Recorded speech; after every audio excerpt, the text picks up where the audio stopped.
Hello, welcome back. Wherever you are tonight, and I find myself wondering genuinely what that looks like for you right now. What shape of room, what quality of light, what particular arrangement of pillow and blanket has become the place where you let go of the day. I'm glad you're here. This is a good hour to arrive at.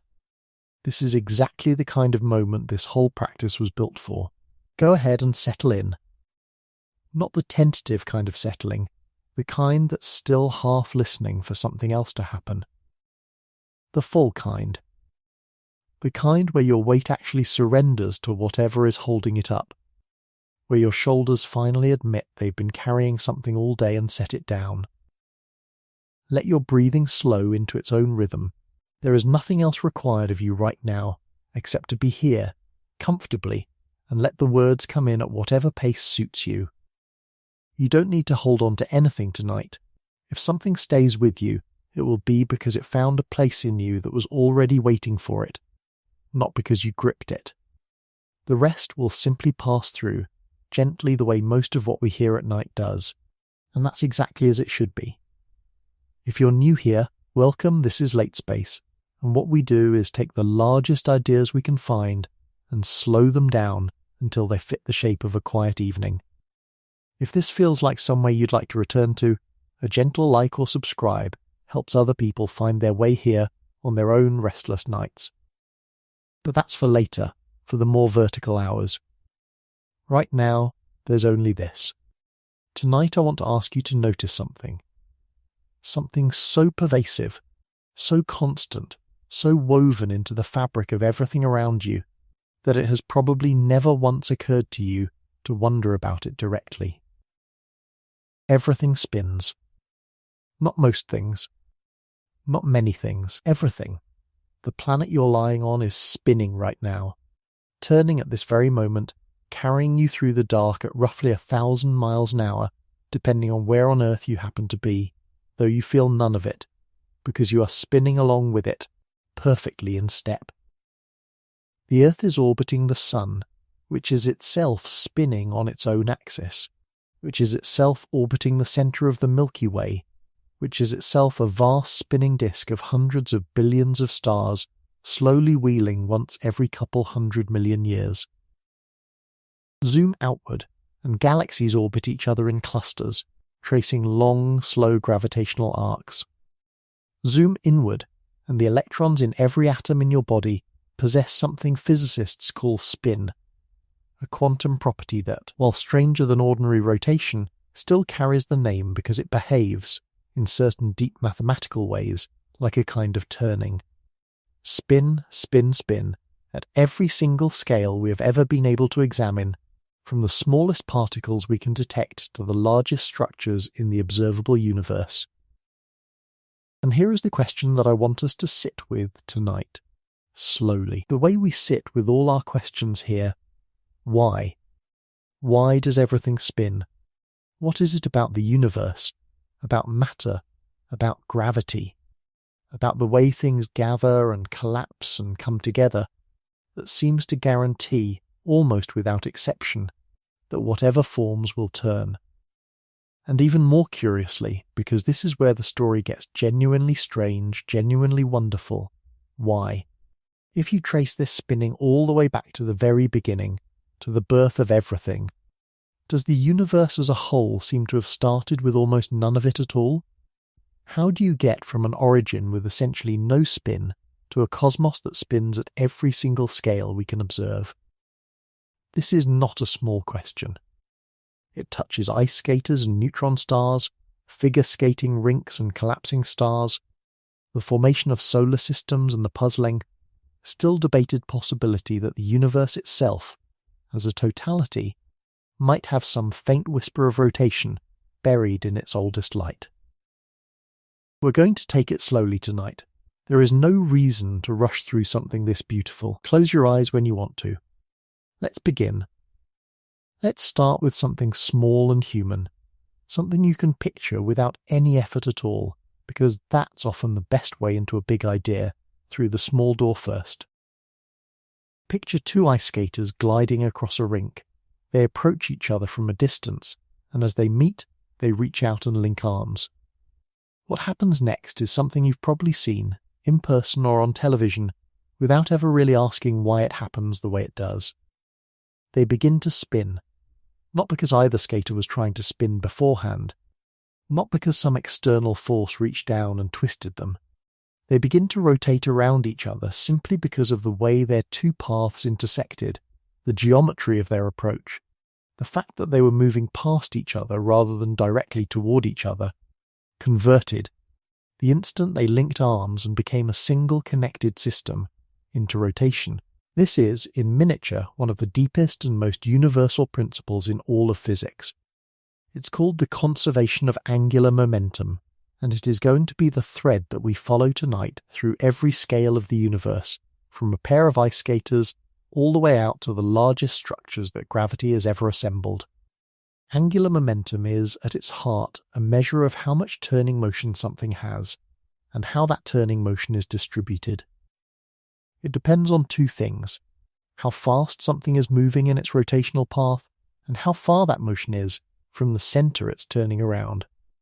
And the principle of conservation says something remarkably simple and remarkably powerful.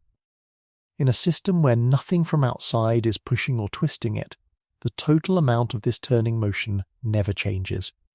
It can move around within the system, it can transfer from one part to another, but the total amount stays exactly, precisely the same. This is not a minor rule tucked away in a physics textbook. It is one of the load-bearing pillars of the entire universe's behavior, and tonight we're going to watch it operate at every scale there is. Let's stay with the ice skater a moment longer, because there's a second, even more visceral demonstration of this principle that you've almost certainly seen. The figure skater's spin. Picture a skater beginning a spin with their arms stretched wide, spinning at a modest, graceful pace. And then picture what happens next, the moment they pull their arms in close to their body. The spin doesn't just continue at the same speed, it accelerates, dramatically, almost violently, the skater suddenly whirling so fast that their features blur. Why does this happen? The skater hasn't done anything to add energy to the spin in that specific instant of pulling the arms in. No external force reached in and pushed them faster. What they've done is change the distribution of their mass. When their arms were extended, more of their body's mass was located farther from the central axis they were spinning around. When they pull their arms in, that same mass moves closer to the axis. And because angular momentum has to stay constant, because the universe insists on it, when the mass moves closer to the center, the speed of rotation has to increase to compensate. It's almost like a cosmic bargain. Move your mass closer to the axis, and the universe forces you to spin faster in exact proportion, so that the total quantity of turning motion never changes. This single, elegant principle, mass moving inward causes spin to speed up, mass moving outward causes spin to slow down, and the total amount of rotational motion in a closed system never changes, is going to explain almost everything we discussed tonight. From planets to stars to galaxies to the ferociously spinning corpses of dead stars we call pulsars, this same skater's arms pulling in principle is at work, over and over, at every scale imaginable. But before we can watch that principle play out across the cosmos, we need to go back. All the way back, because there's a puzzle lurking at the very beginning of this story that makes everything else more interesting. If angular momentum is always conserved, if the total amount of spin in the universe, taken as a whole, cannot be created from nothing, then where did all of this spinning ultimately come from? This question becomes genuinely puzzling once you consider how the universe actually began. The Big Bang, as best current cosmology understands it, was not an explosion happening at a single point within some larger pre-existing empty space.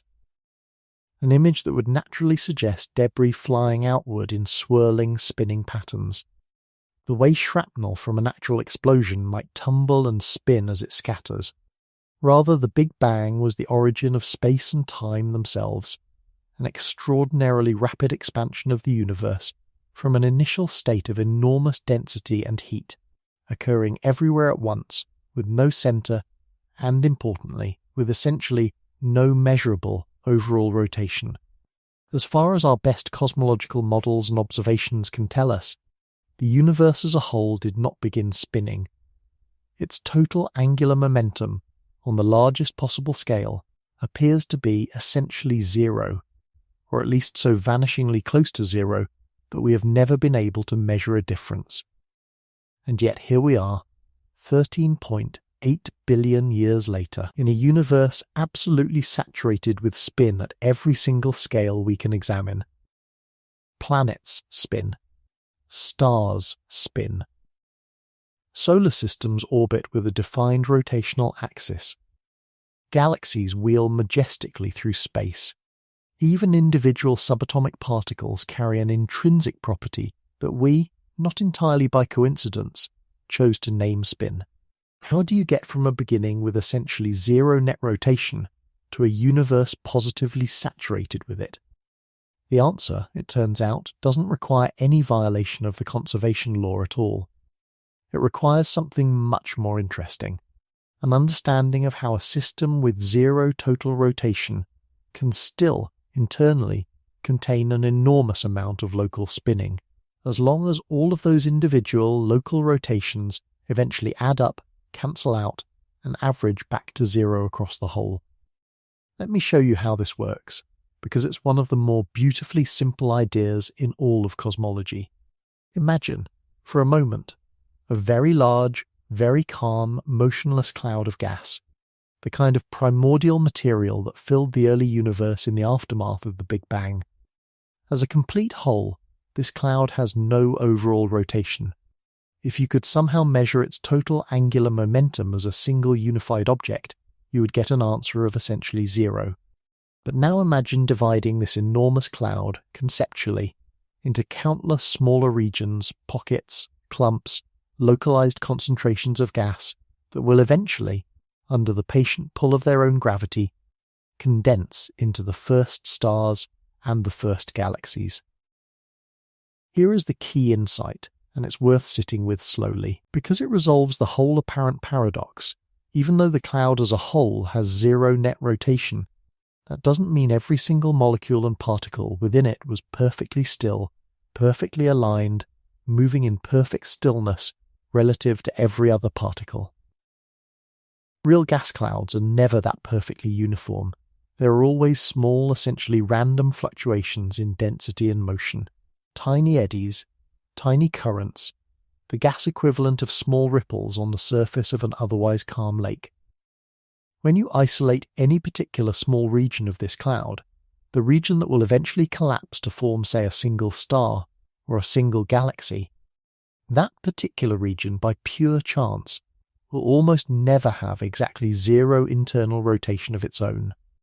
Purely by the random statistical nature of how matter is actually distributed in real gas clouds, some regions will have a slight clockwise tendency in their internal motions, and others will have a slight counterclockwise tendency. It's a bit like the surface of a pond in a light breeze. While the pond as a whole isn't rotating, if you looked closely at any small patch of its surface, you'd likely find tiny local swirls and eddies, some turning one way, some turning the other, essentially randomly distributed. Across the entire original cloud, if you added up all of these small randomly oriented local rotations, they would statistically cancel out to something very close to zero, which is exactly consistent with the cloud as a whole, having no significant net rotation. But each individual small region, each future star, each future galaxy, inherits its own particular non-zero slice of that random distribution. And that inherited slice, however small it initially was, becomes locked in, because as that particular pocket of gas continues to collapse under its own gravity, drawing inward, becoming denser, becoming smaller, the same principle we saw with the figure skater comes roaring into effect. The gas is falling inward, its mass is moving closer to the centre. And because angular momentum must be conserved, that tiny initial rotation, the one that started as barely a whisper, a nearly imperceptible drift in one direction rather than another, gets dramatically amplified as the collapse proceeds. The cloud spins faster and faster as it shrinks, exactly the way the figure skater spins faster and faster as she pulls her arms in. What began as an almost undetectable asymmetry becomes, by the time the collapse is complete, a fully formed, unmistakably rotating star, or a fully formed, majestically spinning galaxy. This is the real reason everything in the universe spins, not because the universe was born spinning, but because the universe was born slightly imperfect, slightly lumpy, slightly asymmetrical, never quite perfectly smooth, and every act of gravitational collapse, at every scale, takes whatever tiny asymmetry existed beforehand and amplifies it, sometimes by factors of many millions, into the dramatic, visible rotation we observe today. Perfect symmetry, it turns out, essentially never exists in nature. And it is precisely this imperfection, this refusal of the universe to ever be quite perfectly smooth and quite perfectly still, that gives us every spinning planet, every wheeling galaxy, every pulsar flashing hundreds of times each second. Wherever you are, I hope you're comfortable. Let's pause here and let that idea settle, because I think it's one of the most quietly profound things we'll discuss tonight, and it deserves a moment of stillness before we continue. The universe spins because it was never perfectly smooth to begin with. Every star, every planet, every galaxy that has ever formed carries within it a memory, an amplified, magnified, dramatically enlarged echo of some tiny, almost immeasurable imperfection that existed in the gas cloud it condensed from, sometimes billions of years earlier. There's something in that I find genuinely moving if you let yourself sit with it. The spinning of the Earth beneath you right now is not some arbitrary property bolted onto the planet after the fact. It is a direct, physical inheritance, a preserved, amplified trace of the exact way the original solar nebula happened to be turning, ever so slightly, 4.5 billion years ago, before there was a sun, before there was an Earth, before there was anything at all resembling the world you know. Every rotation you'll ever observe, at every scale, is a message from the past, a signature of the specific imperfection that gave rise to it. Let's follow that signature now carefully through each scale of the universe and see exactly how it plays out. Let's begin close to home, with the solar system itself, because this is where the story is easiest to follow in detail, and because it has been studied more thoroughly than almost anything else in astrophysics. About 4.5 billion years ago, in a region of the Milky Way not terribly different from countless others, there existed a large, cold, diffuse cloud of gas and dust, mostly hydrogen and helium, with a small admixture of heavier elements forged in the interiors of earlier generations of stars that had lived, died, and scattered their material back into space long before our own solar system began to form. This cloud, like all real gas clouds, was not perfectly still. It had some faint, essentially random rotation to it, perhaps triggered by the shockwave of a nearby supernova explosion, which can compress and destabilize a cloud, giving it a nudge that sets off gravitational collapse. Perhaps simply an inheritance from the slightly turbulent, imperfect motions that pervade essentially all interstellar gas. Whatever the specific trigger, at some point this cloud began to collapse under the relentless pull of its own gravity. And as it did, exactly as our figure skater principle predicts, its rotation began to intensify. The cloud, initially vast and diffuse and only very slowly turning, began to flatten and spin faster as it contracted, because gravity, pulling everything inward, was doing precisely what the skater's arms do when she draws them in.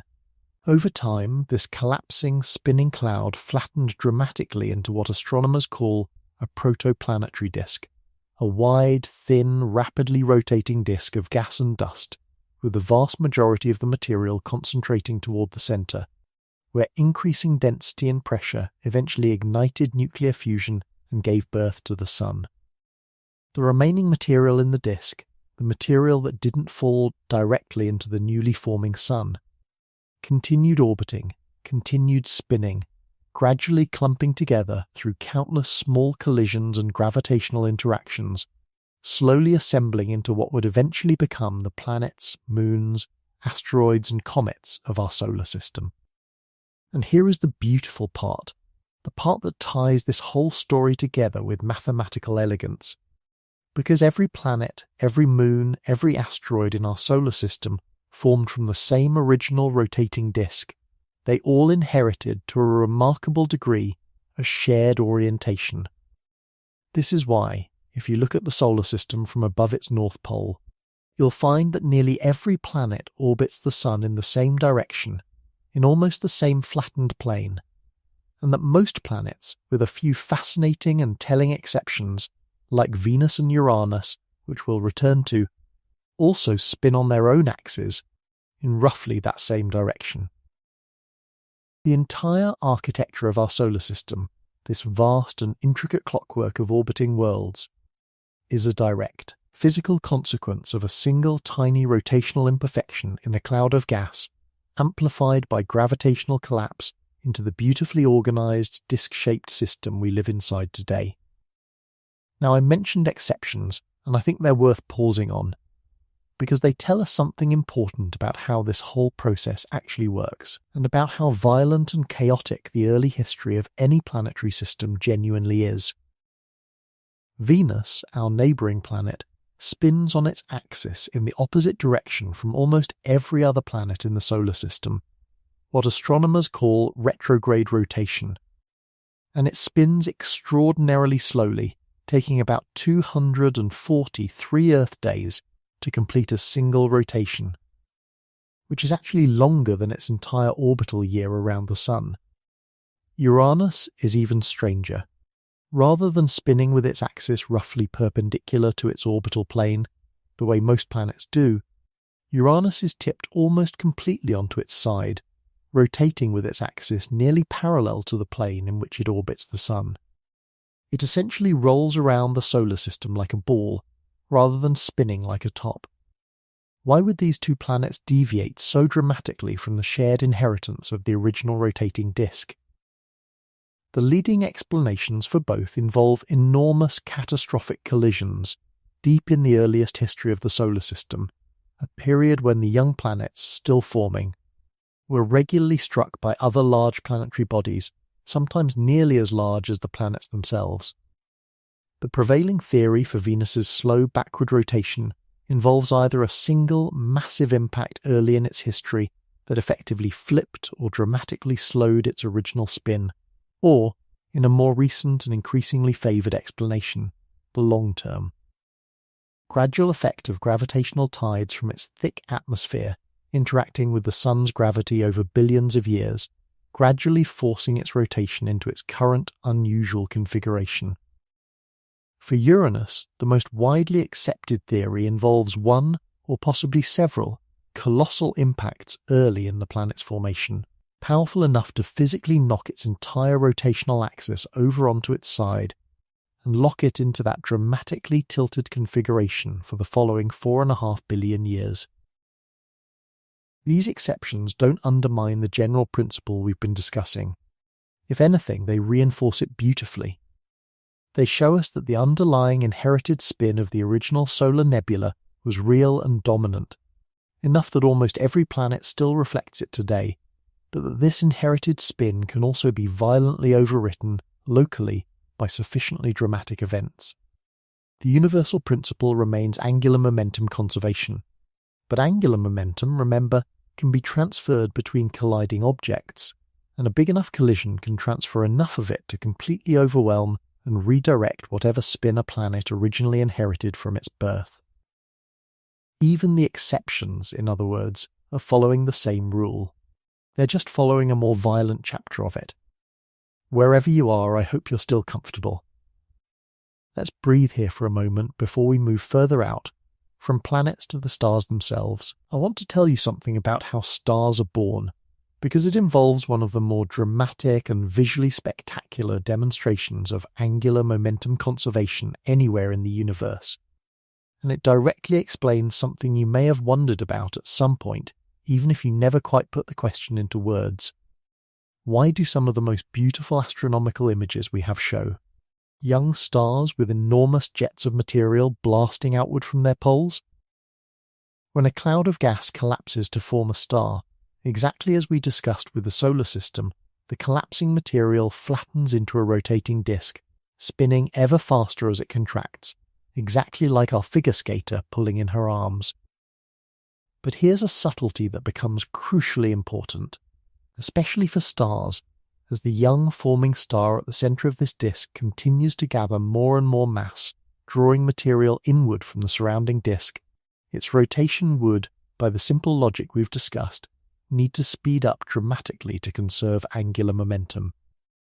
In principle, if all of the disk's material and all of its rotational momentum were to fall directly into the forming star, the star could theoretically end up spinning so fast that it would tear itself apart, the outward centrifugal effect of its own rotation exceeding the inward pull of its own gravity, flinging its own material back out into space before it could ever finish forming into a stable star at all.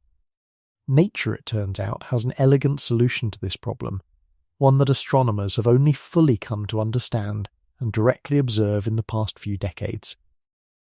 As material spirals inward through the protoplanetary disk toward the young forming star, powerful magnetic fields generated within that spinning. Ionized gas actually help to transfer a significant portion of the disk's excess angular momentum away from the star entirely, funneling it outward, often in the form of dramatic high-speed jets of material blasting away from the star's magnetic poles, sometimes stretching for trillions of miles into interstellar space. These jets, visible in some of the most striking images ever captured by telescopes like Hubble and Webb, are not incidental decoration. They are angular momentum, quite literally, being carried away and disposed of, allowing the young star at the centre to avoid spinning itself apart, and instead settle into a slower, stable rotation rate that will allow it to burn steadily and shine for billions of years. Even in the dramatic birth of a star, the universe is scrupulously, meticulously balancing its books.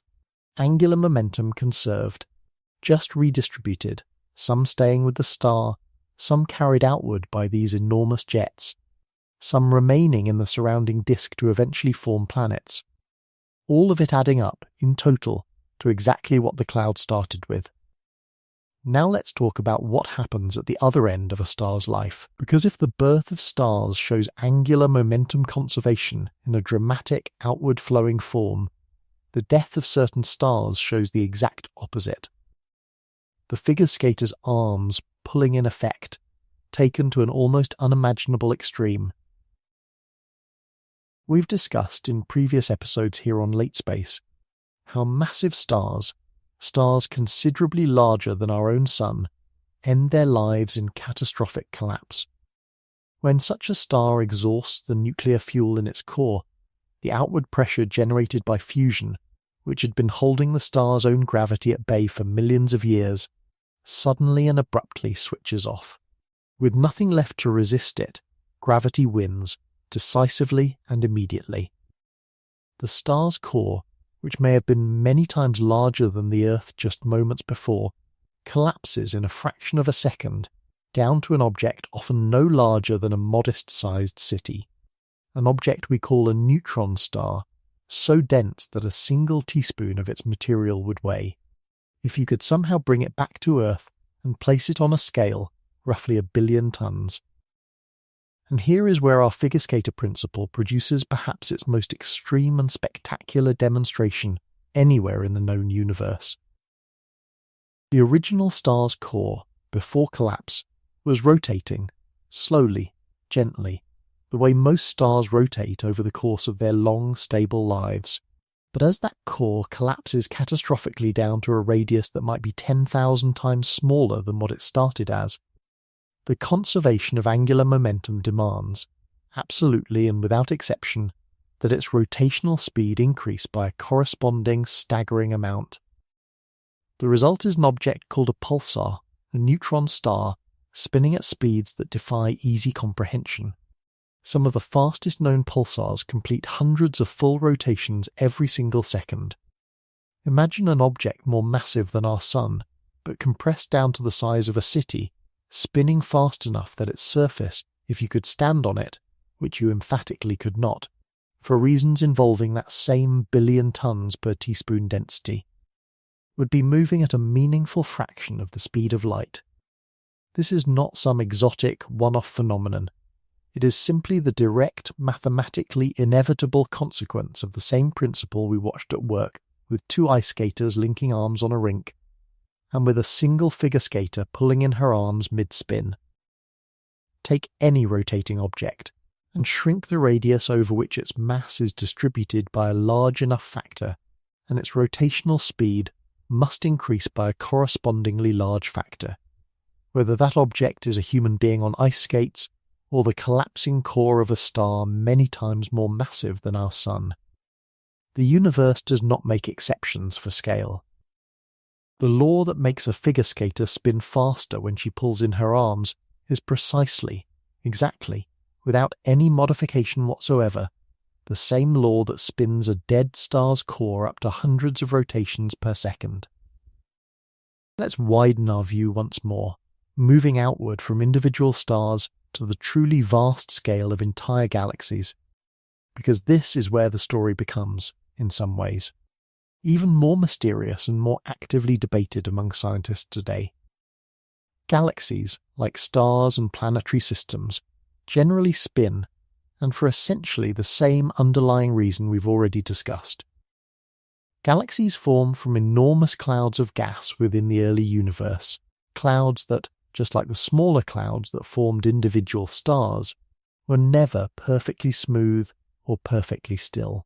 They carried small, essentially random rotational imperfections which were then amplified over hundreds of millions of years as gravity slowly drew the gas together into the vast wheeling structures we call galaxies today. Our own Milky Way is a spiral galaxy, a vast flattened disk containing hundreds of billions of stars, all slowly orbiting the galaxy's centre.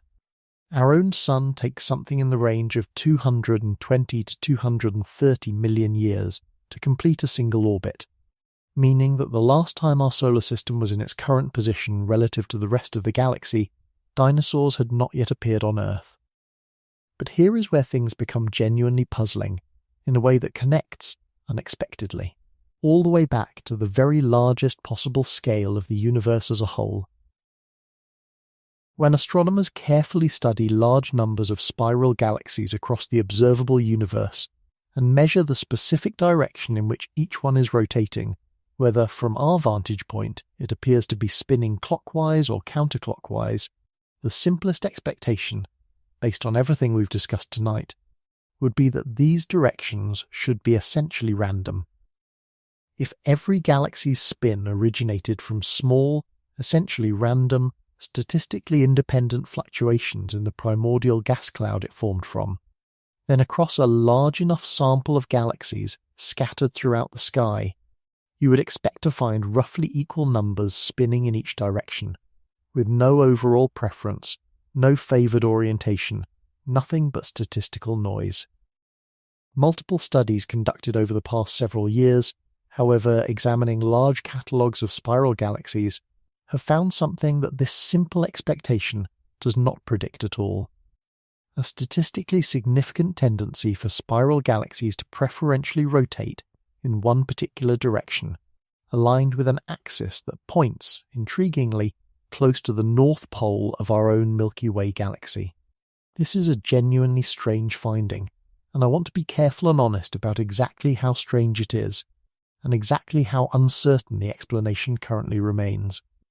Wherever you are, I hope you're still comfortable.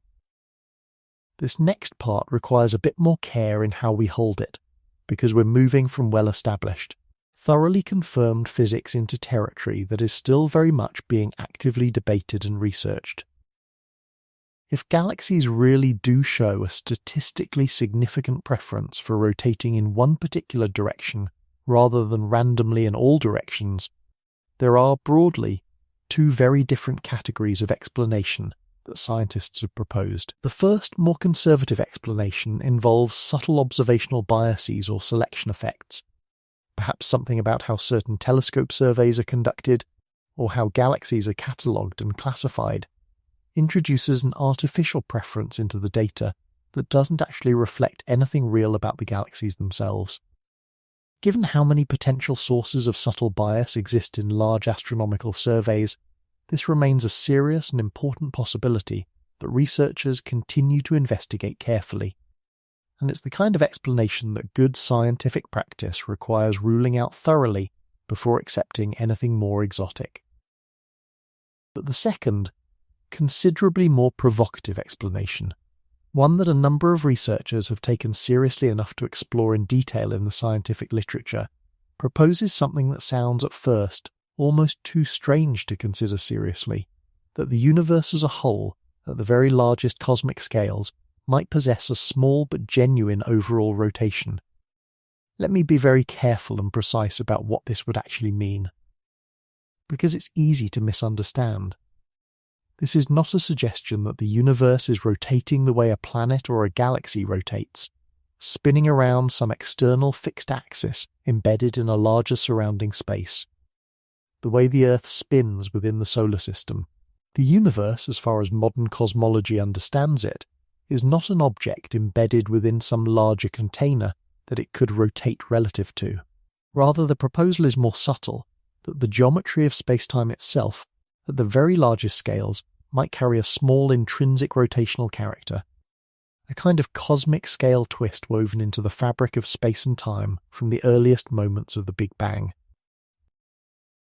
If this were true, and I want to emphasize, clearly and honestly, that this remains a minority position within cosmology, actively debated, and very much not yet an established scientific consensus, it could, in principle, help explain why galaxies across the observable universe show a subtle statistical preference for one rotational direction over another.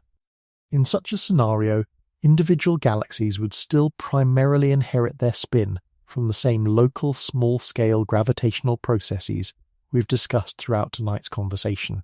But there might also be an additional, extremely faint influence layered on top of that local process, akin to the Coriolis effect that causes hurricanes on Earth to consistently rotate in a particular direction, depending on which hemisphere they form in. A subtle large-scale rotational influence nudging the local physics ever so slightly, consistently, in one particular direction. The evidence for this idea remains genuinely contested. It is not something I can honestly present to you tonight as settled science. But I find it a wonderful thing to sit with, at this hour, in this quiet, the possibility, however uncertain, however unconfirmed, that the very fabric of the universe we live inside might itself carry the faintest whisper of a turn. That the same principle explaining why a figure skater spins faster with her arms pulled in, why a dying star's core spins up into a pulsar, why our own solar system's planets share a common orbital direction, that this same principle, this same deep and ancient conservation law, might extend all the way out to the largest possible scale there is, to the shape and structure of the cosmos itself. We don't know yet. But it is, I think, one of the most beautiful open questions in modern physics. Precisely because it suggests that the story we've been following tonight, spin, spin, spin, at every single scale, might not have an upper limit at all. It might genuinely go all the way up. Let's come back down now gently from the very largest scales we've just visited and return to something more intimate, more immediate, the scale of your own body right now in this room tonight, because the principle we've spent this whole evening exploring doesn't stop at galaxies. It reaches all the way down too into the smallest structures we know of, individual atoms, and the particles that compose them. Every electron in every atom in your body possesses a property that physicists call spin. This is, admittedly, a slightly different and more subtle kind of spinning than the rotation of a planet or a galaxy. It exists in the strange probabilistic realm of quantum mechanics, where our ordinary intuitive pictures of small spheres literally rotating on an axis don't fully capture what's actually happening at that scale. But physicists chose the word spin quite deliberately, because this quantum property behaves mathematically in ways that echo ordinary rotational angular momentum remarkably closely. It follows many of the same conservation rules. It can be added and subtracted the way rotational motion can, and it plays an absolutely essential role in determining the physical and chemical properties of every single atom in the universe. In fact, the specific way electron spin interacts with the rules of quantum mechanics is directly responsible for the structure of the periodic table of elements, for the fact that electrons arrange themselves into distinct shells around an atomic nucleus, for the fact that different elements have different chemical properties, for the entire foundation of chemistry itself, and by extension, for the entire foundation of biology, and by further extension, for the very existence of you, lying here right now, made of atoms whose electrons carry this strange quantum echo of the same principle that spins galaxies. I find something genuinely remarkable in that continuity.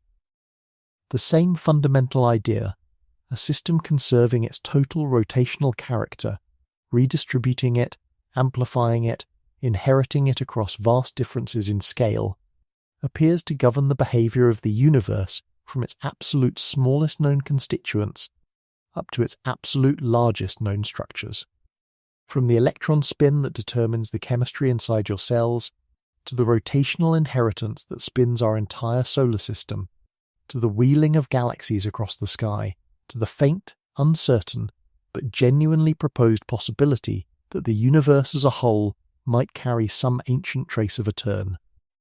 It's the same principle, echoing across more than 40 orders of magnitude in scale, from something almost too small to properly picture, to something so large it contains everything we have ever observed. Wherever you are, I hope you're still comfortable. Let's stay a little while longer with this idea, because I think it deserves the time. There's a phrase that occasionally comes up in discussions of physics, the idea that certain fundamental principles function almost like a kind of music that the entire universe is playing, over and over, at every scale and every register, from the deepest bass notes of galactic rotation to the highest, most delicate notes of quantum spin. I think the image, while poetic rather than strictly technical, captures something true and worth sitting with tonight. Angular momentum conservation is not a rule that the universe grudgingly obeys, the way you might follow a tax code you don't particularly agree with.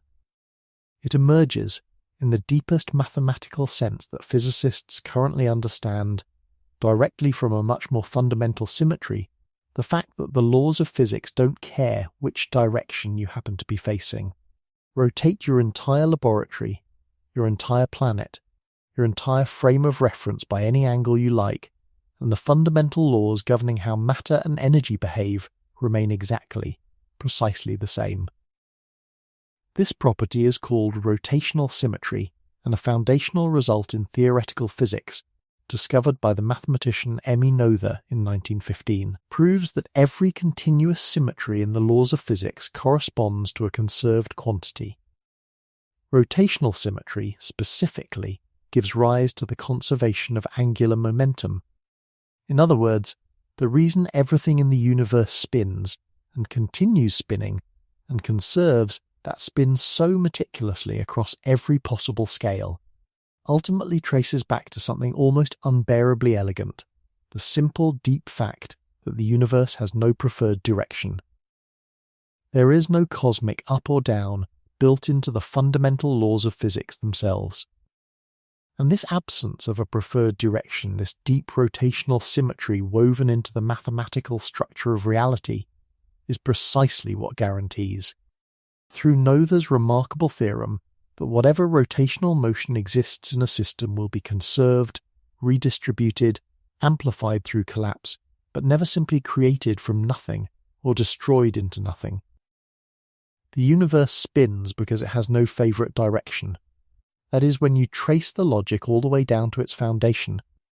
The real reason. Let me bring us back one more time to something more immediate and more human, because I think it's worth returning to the ice skaters we started with tonight, now that we've travelled so far outward and so far inward from that original simple image. When two skaters link arms and begin to rotate, they are doing something that connects them in that single graceful motion to the entire physical history of the universe. The same conservation law that spins them around each other on a rink is the law that spun our solar system's protoplanetary disk into the orderly, flattened system of planets we live within today. It's the law that shaped the enormous jets of material blasting from the poles of newly forming stars, allowing them to shed excess rotation and settle into stable, long-burning objects capable of warming planets for billions of years. It's the law that, in the final catastrophic collapse of a massive star's core, spins a dead star up into a pulsar rotating hundreds of times each second. It's the law, quite possibly, echoing all the way out to the largest visible structures in the cosmos, in the still uncertain, still debated question of whether the universe as a whole might carry some faint overall rotational character. And it's the law, quietly, invisibly, at work right now in every atom in your body, in the quantum spin of every electron orbiting every nucleus, in the deep chemistry that allows your cells to function, your blood to carry oxygen, your mind to sit quietly in the dark tonight, thinking about all of this. You are, in a very real sense, spinning too. Not just because the earth beneath you is turning, carrying you through the night at roughly 1,000 miles an hour, though that's certainly true, but because the same fundamental principle that spins galaxies and pulsars and planets is written into the smallest structures of your own body at the quantum level right now as you lie here. There is something in that continuity, from ice skaters to galaxies to your own cells, that I find genuinely moving to sit with at this hour, in this quiet.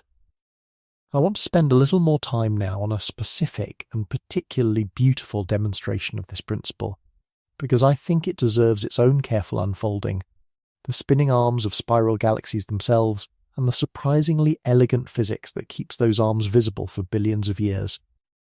When you look at an image of a spiral galaxy, our own Milky Way, or the nearby Andromeda galaxy, or any of the countless other spiral galaxies that Webb and other telescopes have photographed in exquisite detail, you see what appears to be a vast, elegant pinwheel, with long, curving arms sweeping outward from a bright central bulge. For a long time, this posed something of a puzzle for astronomers, because of a subtlety in how rotation actually works across a large extended disk like a galaxy. Unlike a solid object, a spinning top, or a compact disk, a galaxy's stars don't all orbit the centre at the same angular speed. Stars closer to the galactic centre complete their orbits more quickly than stars farther out, a pattern called differential rotation.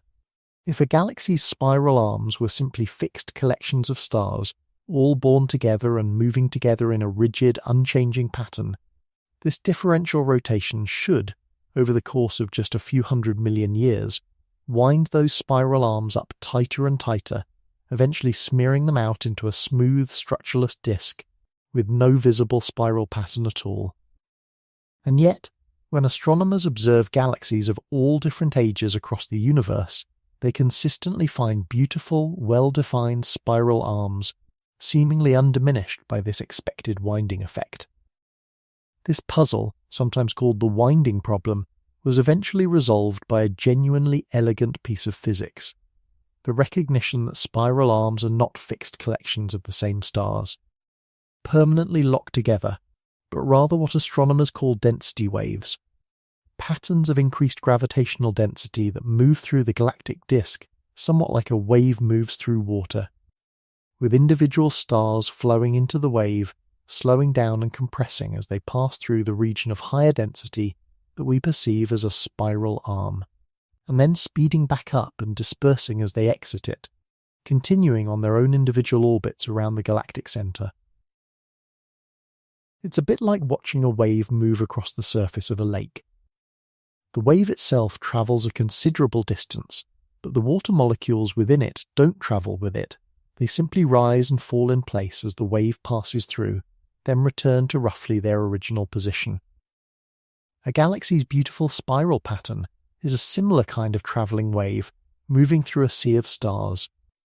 Each star briefly slowing and compressing as the density wave passes over it, contributing to the bright, visible arm, before continuing on its own separate orbital path.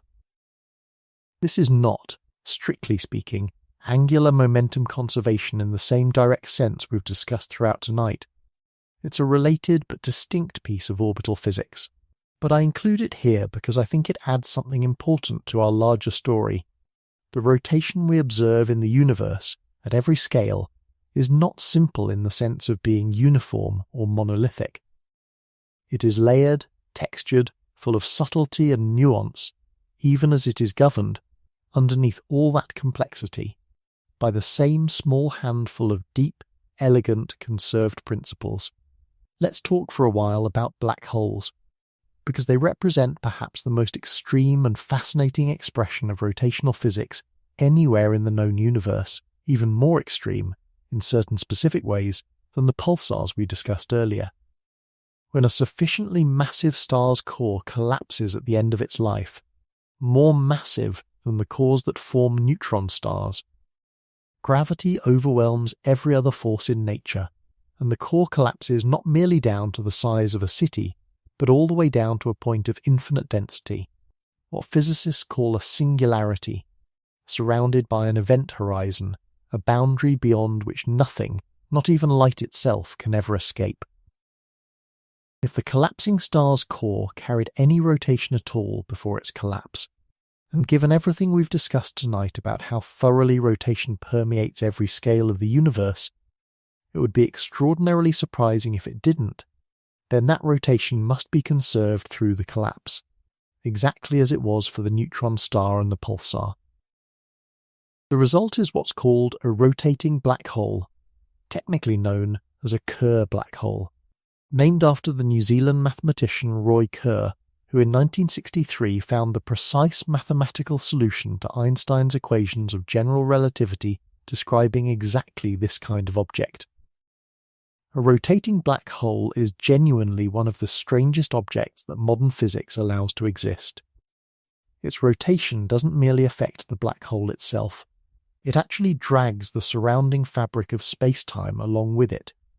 In a phenomenon called frame dragging, space and time themselves, in the immediate vicinity of a sufficiently massive, sufficiently fast spinning black hole, are twisted and swept along in the direction of the black hole's rotation, exactly the way a spoon stirred through honey drags the honey immediately around it along in a circular motion. This is, in some sense, the ultimate and most extreme expression of everything we've discussed tonight. A figure skater pulling in her arms spins faster because her mass moves closer to her rotational axis. A dying star's core collapsing into a neutron star spins up to hundreds of rotations per second because its radius shrinks by a factor of thousands. And a collapsing stellar core that continues past even the neutron star stage all the way down into a genuine black hole doesn't merely spin faster, it drags the very geometry of space and time along with its rotation, twisting reality itself into conformity with the same conservation law that spins ice skaters around each other on a rink. Some of the black holes astronomers have measured, particularly the enormous supermassive black holes that sit at the centres of galaxies, including our own Milky Way, appear to be spinning astonishingly close to the theoretical maximum speed that Einstein's equations allow, a speed at which the outer edge of the black hole's event horizon would be moving at very close to the speed of light itself. The same principle, the same conservation law, all the way from a rink to the edge of space-time itself. Wherever you are, I hope you're comfortable. We've travelled an enormous distance tonight, through scales that stretch from the quantum spin of a single electron to the frame-dragging rotation of a supermassive black hole, and possibly, if the more speculative research holds up, all the way to a faint rotational character in the universe as a whole. Let's begin now, gently, to bring this journey back down towards something quieter, something closer to rest. I want to leave you, before we close, with a particular way of thinking about everything we've discussed tonight, not as a collection of separate, unrelated facts about planets and stars and galaxies, but as a single, continuous story told at different scales using the same handful of words. The universe at its very beginning was almost, but never quite perfectly, smooth, and in that tiny persistent imperfection, that refusal of anything in nature to ever be quite completely symmetrical, lay the seed of everything we've discussed tonight. Every time gravity gathered matter together, whether into a planet, a star, a galaxy, or perhaps, in some still uncertain sense, into the very shape of the cosmos itself, it took whatever small inherited asymmetry existed beforehand and amplified it, sometimes by factors of millions, into visible, dramatic, unmistakable rotation. This is not a story of chaos or randomness triumphing over order. It's almost the opposite. It's a story of one of the most rigorous, most exactly conserved principles in all of physics, expressing itself over and over at every possible scale with a kind of patient mathematical inevitability. Wherever gravity gathers matter inward, rotation must appear, must intensify, must persist. Not because the universe wants it to, in any purposeful sense, but because the deep symmetry of physical law, the simple absence of any preferred direction built into reality itself, absolutely requires it. Everything spins because nothing in the universe is ever perfectly still to begin with, and because the laws governing how matter behaves, once they get hold of even the smallest trace of that imperfection, refuse to let it simply disappear. They conserve it. They redistribute it. They amplify it through collapse. And they carry it forward, unbroken, from the birth of the first stars to the spin of the electrons inside your own body, right now, in this room, at this hour. I want to offer one more thought before we close, because I think it's the right note to end on. Tonight, there's a particular kind of comfort, I think, in learning that something as vast and seemingly chaotic as the wheeling of an entire galaxy, or the terrifying, blistering rotation of a dying star's collapsed core, or the strange twisting of space-time around a black hole, that all of it traces back, in the end, to the exact same simple, elegant principle you can observe directly, with your own eyes, by watching two ice skaters link arms on a rink, or by watching a single skater pull her arms inward mid-spin.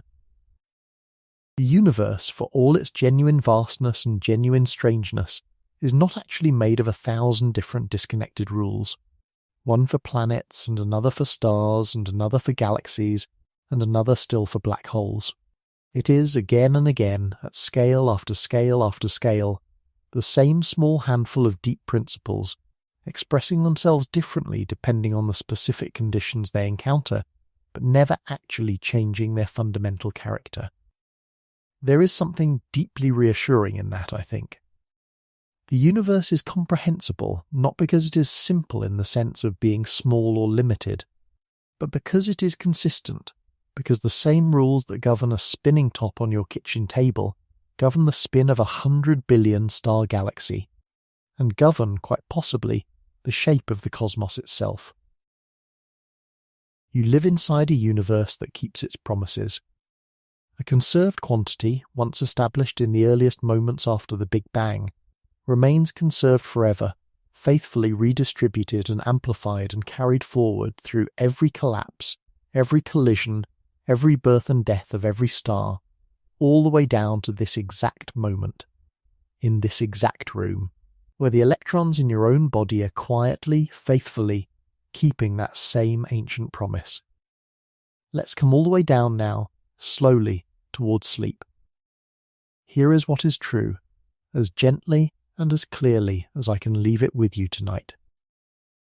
Everything spins, from the smallest particles inside every atom in your body to the planet turning beneath you right now. to the vast wheeling disk of our own galaxy, to the possible, still debated rotation of the universe itself. Because the universe was never perfectly smooth to begin with, and because one of the deepest, most rigorously conserved principles in all of physics, angular momentum conservation, takes even the smallest, most nearly imperceptible imperfection and amplifies it, through the simple, patient action of gravitational collapse, into the dramatic visible rotation we observe at every scale we have ever examined. An ice skater's arms pulling inward, a collapsing gas cloud flattening into a solar system, a dying star's core spinning up into a pulsar rotating hundreds of times each second, space-time itself twisting around a rotating black hole, all of it, every single instance, obeying the exact same simple rule. You do not need to remember any of the specific numbers we discussed tonight. You don't need to hold on to the names of pulsars or the mathematics of angular momentum. What I hope stays with you, gently into sleep, is something simpler, the sense that the universe, vast and strange and mostly unknown as it is nonetheless built from a small handful of deep, elegant, endlessly consistent principles, the same principles at every scale, the same music playing in every register, from the turn of an electron to the turn of a galaxy. You are, tonight, resting inside a universe that is quietly, faithfully, endlessly spinning. And so, in the smallest possible way, at the quantum level, inside every atom that makes you who you are you. Close your eyes, if they're not already closed. Somewhere above you right now, though you can't feel it, though nothing about lying still in your bed suggests it in any way, the planet beneath you is turning, carrying you gently through the dark at roughly 1,000 miles an hour, exactly as it has every single night of your life, exactly as it will tomorrow night, and the night after that. And far beyond that, our entire solar system is sweeping through the galaxy, tracing out its 230 million-year orbit around the distant centre of the Milky Way, carrying the Earth, and you, along with it, on a journey so vast and so slow that not even the dinosaurs lived to see it complete a single circuit. And far beyond even that, in galaxies we will never visit, stars are being born in spinning disks of gas, dying stars are collapsing into impossibly fast-spinning pulsars, and black holes are dragging the fabric of space and time along with their rotation, all of it obeying faithfully, without exception, the same law that spins two ice skaters around each other on a quiet rink. You are part of that same story. Not a small part. Not a separate part. The same story playing out, right now, in the electrons that make up every cell in your body. Thank you for spending tonight here. Thank you for following this thread all the way from a rink to a black hole and back again, and for letting something this large settle into something this quiet. Sleep well, and keep spinning gently, faithfully, exactly as everything else in the universe is doing right now, all around you, in the dark. Good night.